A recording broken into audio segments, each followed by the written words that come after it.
प्रियजन, श्री सीताराम कथा मीमांसा में आपका स्वागत है। अब मैं 7वें दोहे से आगे चलता हूँ। आकर 4,84,000 जाति जीव जल थल नभवासी। सिय राम मैं सब जग जानी, करऊँ प्रणाम जोरी जुग पानी। जानी कृपा कर किंकर मोहु, सब मिल करहु छारी छल छोहु। निज बुद्धि बल भरोस मोहि नाही, ताते विनय करऊँ सब पाही। करन चाहूँ रघुपति गुण गाहा, लघुमति मोरि चरित अब गाहा। सूझ न एकौ अंग उपाऊ, मनमति रंक मनोरथ राऊ। मति अति नीच ऊंची रुचि आछी, चाहिए अमिय जग जुरई न छाछी। छमिहै सज्जन मोरि ढिठाई, सुनिहै बाल बचन मन लाई। जो बालक कह तो तरी बाता, सुनहि मुदित मन पितु अरु माता। हंसिहै कूड़ कुटिल कुविचारी, जे पर दूखन भूखन धारी। निज कबित केहि लाग न नीका, सरस होऊ अथवा अति फीका। जे पर भनित सुनत हर खाही, ते बर पुरुष बहुत जग नाही। जग बहु नर सर सरि सम भाई, जे निज बाढ़ि बढ़हि जल पाई। सज्जन सकृत सिंधु सम कोई, देखि पूर विधु बाढ़ई जोई। भाग छोट अभिलाषु बर, करऊँ एक विश्वास। पैहै सुख सुनि सुजन सब, खल करिहै उपहास। आकर 4,84,000 जाति जीव जल थल नभवासी। अब गोस्वामी जी सबकी वंदना कर रहे हैं। कहाँ से शुरू की थी आप सुनते आ रहे हैं, और अब कह रहे हैं कि भाई जिनका नाम उनको पता था वो तो कह ही दिया, लेकिन 84 लाख योनियाँ हमारे हिंदू धर्म में कही जाती है। तो उसमें हैं कौन कौन? तो जल थल नभवासी, जो आकाश में, जल में और पृथ्वी पर रहते हैं। स्वेदज हैं, अंडज हैं, और स्वेदज से अर्थात फंगल ग्रोथ वगैरह से समझ लीजिए।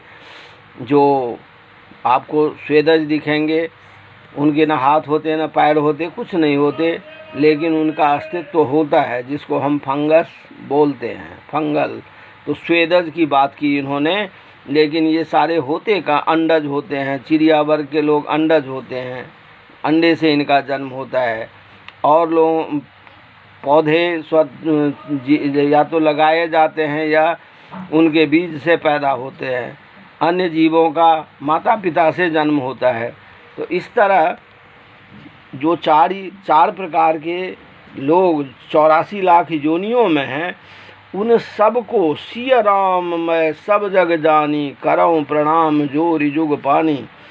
अब 84 लाख योनियों में जितने भी जीव हैं, चाहे वो किसी भी प्रकार के हों, मैं उनको सिया राम मैं समझ करके, सीता और राम समझ करके, दोनों हाथ जोड़ करके उनको प्रणाम करता हूँ। जानी कृपा कर किंकर मोहु, सब मिल करहु छारी छल छोहु। जानी किंकर मोहु, कृपा कर मुझे दरिद्र समझ करके, गरीब समझ करके कृपा कीजिए। सब मिल करहु छारी छल छोहु, छल छोड़ करके मेरे पर कृपा करिए। ऐसा नहीं कि मुंह से हंसी और भीतर अच्छी भावना नहीं, ऐसा नहीं। मुझ पर कृपा करिए, अर्थात जितने आप सब हैं 84 लाख योनियों में, मैं उनका हाथ जोड़ करके प्रणाम करता हूँ। आप सब मुझ पर कृपा करिए, छल छोड़ करके, छल छद्म छोड़ करके। निज बुद्धि बल भरोस मोहि नाही, ताते विनय करऊँ सब पाही। मुझे गोस्वामी जी कहते हैं, निज बुद्धि बल भरोस मोहि नाही, मुझे अपने बुद्धि बल पर भरोसा नहीं है, इसीलिए ताते विनय करऊँ सब पाही। इसीलिए आप सबके पाँव में मैं प्रणाम करता हूँ, आपका आपसे निवेदन करता हूँ कि आप मुझ पर छल छद्म छोड़ करके कृपा करें, क्योंकि मैं सारे जो जीव जगत या जितने वह किसी भी प्रकार का हो, मैं उनमें सिया राम में अर्थात सीता और राम देख रहा हूँ, और सीता राम समझ करके ही आप सबको हाथ जोड़ के प्रणाम करता हूँ। करन चाहूँ रघुपति गुण गाहा, लघुमति मोर चरित अवगाहा। मैं करन चाहूँ रघुपति, मैं रघुपति का गुणगान करना चाहता हूँ। लघुमति मोर चरित अवगाहा, मेरा जो मति है वह बहुत छोटा है, और जो चरित है भगवान राम का, सीता का, माता सीता का, वह अवगाहा अर्थात अथाह समुद्र है। इसीलिए मेरे अल्प बुद्धि से यह कार्य नहीं हो सकता, लेकिन मैं उसको करना चाहता हूँ। सूझन एकौ अंग उपाऊ, मन मति रंक मनोरथ राऊ। मुझे एक भी उपाय सूझ नहीं रहा। मन मति रंक मनोरथ राऊ, मन दरिद्र है, लेकिन मन की भावनाएं जो हैं वो मनोरथ जो है वह राजा के सदृश है। अर्थात मुझे बुद्धि नहीं, एक अंग काम नहीं कर रहा, फिर भी मैं रघुपति सीताराम जी का वर्णन करना चाहता हूँ, उनका गुणगान करना चाहता हूँ। यह कैसे संभव होगा, क्योंकि बुद्धि है नहीं, वह दरिद्र है, वह छोटी है, अल्प है, और जो मेरा मनोरथ है वह राजा के समान है। राजा किसी कार्य को चाहे तो हो सकता है, और गरीब कोई कार्य चाहे तो कठिन हो जाता है या नहीं होता है। तो वही तुलना गोस्वामी जी कर रहे हैं कि मेरे मन की जो स्थिति है, मेरा मन बुद्धि जो है वह बहुत छोटे स्तर का है, और मैं काम बहुत बड़े स्तर का करना चाहता हूँ। मति अति नीच ऊंची रुचि आछी, चाहिए अमीय जग जुरई न छाछी। मति अति नीच, मेरी मति जो है वह नीच है। ऊंची रुचि आछी, लेकिन रुचि जो है, स्वाद जो मैं लेना चाहता हूँ वह काफ़ी ऊंची है। तो कैसे? चाहिए अमीय, मैं अमृत पीना चाहता हूँ।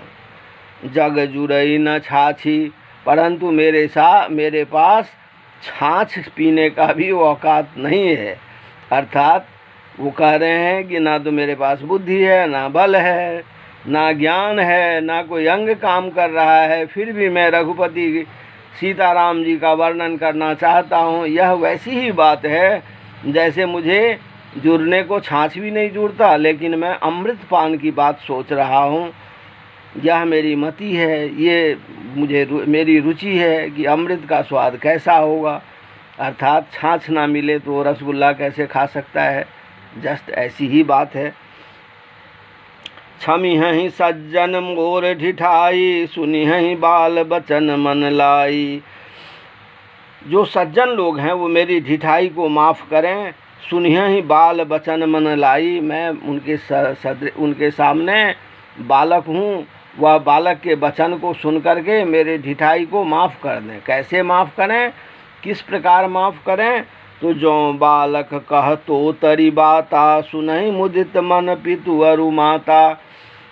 लोग मेरी बातों को वैसे ही माफ़ करें जैसे जब बच्चे तोतली भाषा में बात करते हैं तो माता पिता को बड़ा ही अच्छा लगता है, उनका मन मुदित हो जाता है, उनका मन प्रसन्न हो जाता है। लेकिन हंसी हैं कूर कुटिल कुविचारी, जे पर दूषण भूखण धारी। लेकिन वहीं पे जो कुटिल स्वभाव का है, खल है, दुष्ट है, जिसका दूषण, जिसका दोष ही भूषण है, अर्थात वह अच्छी बात सोच ही नहीं सकता, वो तो हंसेगा ही। तो गोस्वामी जी कह रहे हैं कि वैसी अवधारणा आप ना रखें। मुझे जैसे माता पिता अपने बच्चे की तोतली भाषा को सुनकर के प्रसन्न होते हैं, वैसे ही आप लोग मेरे द्वारा जो रामायण की कथा कही जाएगी, लिखी जाएगी, उसमें अगर कोई कमी भी हो तो आप लोग वैसे ही उसको देखें जैसे बच्चे की तोतली भाषा को देख के माता पिता प्रसन्न होते हैं। निज कवित्व के ही लागननी का, सरस हो अथवा अति फीका। अपनी कविता किसको अच्छी नहीं लगती, सबको अच्छी लगती है, चाहे वह सरस हो अथवा वह फीका हो। जैसे रसात्मकम वाक्यम काव्यम, काव्य उसी को कहेंगे जो रस से भरा हुआ हो, रसमय हो। अब आप कई जगह देखिए, आप गए नहीं होंगे, कभी कभी देखेंगे, लेकिन कवि जब उसको जोड़ता है तो वह बड़ा ही सुंदर और मनोरम हो जाता है। तो वही कह रहे हैं कि मैं जो कहूँगा वह रसीली होगी या नहीं होगी, लेकिन मुझे तो अच्छा लगेगा ही, क्योंकि वह मेरी कविता है। पर वो सरस हो अथवा अति फीका, मेरी कविता मुझको अच्छी लगेगी क्योंकि वह मेरे द्वारा कही गई है, वह सरस हो अथवा फीका हो। पर दूसरों के लिए तो वह काव्यात्मक ही होना चाहिए। रसात्मकम वाक्यम काव्यम, अर्थात वह रसमय होना चाहिए। जे पर भनित सुनत हर खाही, ते बर पुरुष बहुत जग नाही। जो दूसरे की कविता को सुन करके, दूसरी की अच्छाई को देख करके खुश होते हैं, ते बर पुरुष बहुत जग नाही। ऐसे लोग दुनिया में कम हैं, ऐसे लोग संसार में कम हैं, वाहवाही करने वाले लोग कम हैं। जग बहु नर सर सरि सम भाई, जे निज बाढ़ी बढ़ई जल पाई। जग बहु नर सर सरि सम भाई, लोग तो अपने ही बातों में प्रसन्न होते हैं। कैसे? तो जैसे बाढ़ का पानी अपने आप में ही ऊपर उठता जाता है, वह बांध को तोड़ देता है, नुकसान कर देता है, लेकिन वह अपनी ऊंचाई को ही छूता है। वैसे ही जो लोग होते हैं वे दूसरे की अच्छाई को देख करके खुश नहीं होते, वो उस समय सोचते हैं कि अरे ये क्या है, कुछ नहीं है, उसकी उपेक्षा ही करते हैं, उपेक्षा ही करते हैं। तो गोस्वामी जी कहते हैं कि मेरी कविता तो मुझे अच्छी लगेगी ही, पर आपको अच्छी लगे, मैं इसलिए आपकी वंदना कर रहा हूँ, क्योंकि भगवान राम का चरित्र अपार है, अगाध है, अथाह है, और मेरे पास इतनी बुद्धि नहीं, इतना ज्ञान नहीं, इतनी मति नहीं, मेरे अंग कार्य नहीं कर रहे, मैं करूं तो कैसे करूं। अब आपकी कृपा के ऊपर ही सब कुछ यह संभव होगा, तो आप अब कैसे करें। तो सज्जन सकृत सिंधु सम कोई, देखी पूर्व विधु बाढ़ई जोई। जो दूसरे का दोष देख करके हंसते हैं, जिनमें खुद ही दोष भरा हुआ है, वो दूसरे की बातों को देख करके हंसते हैं, ये उनका स्वभाव है। पर आप और जो दूसरे की अच्छाई को देख करके प्रसन्न होते हैं, ऐसे लोग बहुत कम हैं। ऐसे सज्जन पुरुष बहुत कम हैं। जैसे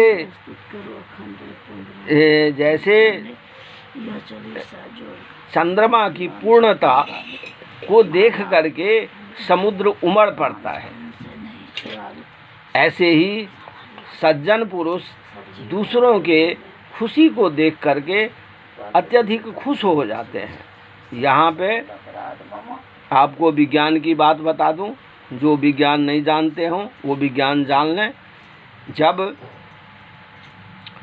चंद्रमा पूर्ण होता है और वह समुद्र के सामने से गुजरता है, तो उसका गुरुत्वाकर्षण बल के कारण पानी ऊपर उठ जाता है।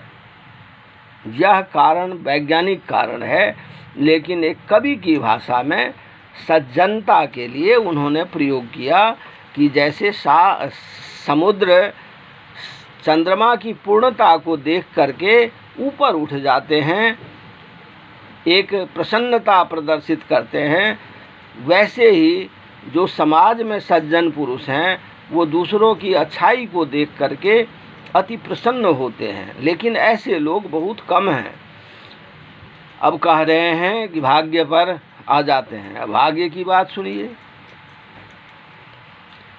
जिसको मिलता जाता है वह भाग्य को मानता नहीं, जिसको नहीं मिलता है वह भाग्य को मानता ही मानता है। कोई दबे छुपे और कोई देख के, चाहे कैसे भाग्य को अधिक लोग मानते हैं। गोस्वामी जी अब भाग्य की बात कर रहे हैं और हमारे संस्कृत ग्रंथों में लिखा हुआ है भाग्यम फलति सर्वत्र, भाग्यम फलति सर्वत्र न च विद्या न च पौरुखम। और कहते हैं कि भाग्य ही हर जगह फलदायी होता है, न विद्या भी वहाँ काम नहीं आती, न च पौरुखम, वहाँ पुरुषार्थ भी काम नहीं आता। ये उसके द्वारा कही गई बात है जो हर जगह पिछड़ता चला गया, चाहे जिस किसी कारण से पिछड़ा, लेकिन पिछड़ गया। इसीलिए उसने ये वाक्य कह डाले कि भाग्यम फलति सर्वत्र, भाग्य ही हर जगह फलदायी होता है, न च विद्या न च पौरुखम, विद्या और पुरुषार्थ वहाँ काम नहीं आता है। किम प्रस्थरे देवत्वमागतः, अर्थात क्या पत्थर में देवता का वास हो जाता है, यह दिगड़ बात है। एक पत्थर सड़क पे है बिछी हुई और एक में देवता की पूजा होती है, तो यह भाग्य है कि जो देवता के रूप में बनाया गया, गढ़ा गया, उसकी पूजा होती है, और जो ऐसा नहीं, जिसका नहीं हो पाया, वह सड़क पे पड़ा हुआ है। तो इसीलिए जिसने भाग्य की ठोकरें खाई उसने ऐसा लिखा। और इसी को, चूँकि हमारा जो मैंने कहा कि ये जो हमारा भक्ति काल था उसमें जो निचोड़ थे जीवन के, उसको विभिन्न कवियों ने सामने लाया। अब कबीरदास इस पे क्या कहते हैं, पत्थर पूजे हरि मिले तो मैं पूजूं पहाड़, इससे तो चक्की भली पीस खाए संसार। उन्होंने भाग्य की बात कह दी, इन्होंने क्या कहा कि अगर पत्थर पूजने से देवता हरि मिलते हैं, भगवान मिलते हैं, तो मैं पहाड़ पूजूंगा।